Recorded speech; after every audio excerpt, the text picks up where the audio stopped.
Hello, I'm Marilyn Watkins. I'm a precinct official for the Rockingham County Board of Elections.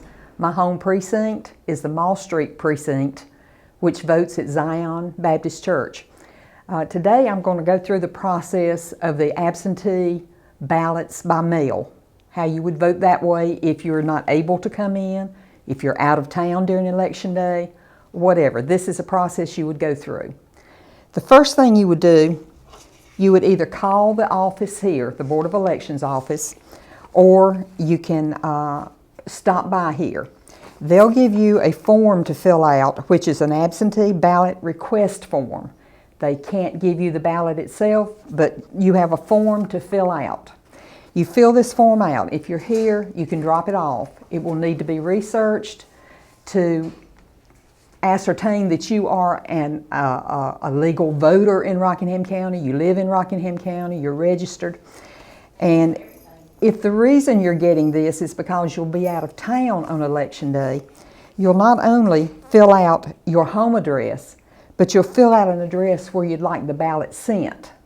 Say you're in California visiting your daughter and you're going to be there during election day. We can send you the ballot there so that you can vote it and send it back in so that your vote will be counted in Rockingham County. After you get this and fill it out, they will send you, if everything is good, they'll send you a ballot by mail. You'll get an envelope like this with your ballot in it. And this is the only way the ballot should come to you, through an official election mail envelope. In the envelope, you'll find your ballot and a return envelope, and you'll also, since as of a couple of weeks ago, you do have to show your voter ID. They'll also send you an envelope where you make a copy of your ID, put it in that envelope. This will go back in this envelope. It's very important that these envelopes, your return envelope, is filled out correctly. I have some examples here of the right and wrong way. This one, you have to have your signature and 2 witnesses, or you can have your signature and a notary public. All right, this is an example of one that's not filled out correctly. They have their 2 witnesses with their addresses, but they failed to sign it themselves.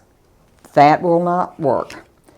This is another example. They signed it themselves, but they only have 1 witness. That won't work either.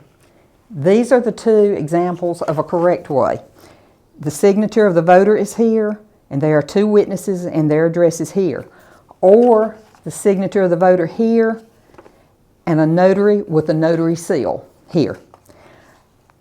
The ballot is folded in a specific way when it comes to you. Make sure that after you vote your ballot, you fold it back the same way. And the reason it's folded a specific way, there are these little black squares along it. If you fold it and you fold it on one of the black squares, it may cause it to go into the voting machine crooked or whatever. It may not take it. So we just ask you to fold it back. You need to read the instructions on it. You need to make sure you fill out the circle completely, no X's. They won't work. And you read the instructions above each of the offices. It will tell you how many to vote for. Most of these are vote for 1. There are some that say vote for 2. You can vote for 1 if you want to, or vote for 2, but you cannot vote for more than you're supposed to vote for. That whole campaign race will be kicked out when your ballot goes in the machine. The rest of the ballot will count, but if you've overvoted, that will not count. You fold it up when you finished, you put it in the envelope, you put your photo ID envelope in here, you seal it. If you're going to mail it in, make sure you put a first-class stamp on it, or you can drop it by the office at the Board of Elections office.